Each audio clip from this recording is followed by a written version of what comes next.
Y'all come with us to Dairy Queen to see if they have their confetti dipped ice cream cones. We already have checked at one location and they did not have it. Mama. So we're going inside here. We're going to see if they have it. Hey y'all. I just saw. Okay, y'all. I just saw. Why'd you make that face? What? I don't know. Oh. Hey y'all. This tip right here in the middle, it separated it like. Yeah. There it is. Here's what it looks like. I also got the peanut butter cookie dough party blizzard to try out. Look at what it looks like.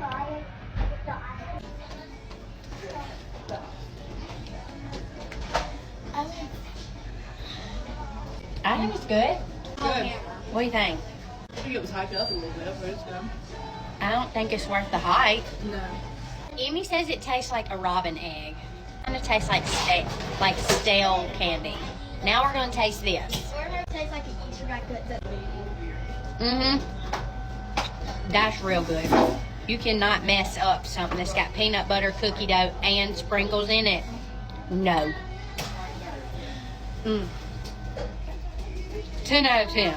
The cone, don't waste your time. It's fun to get because it's just fun. There's nothing special about it. This blizzard, recommend.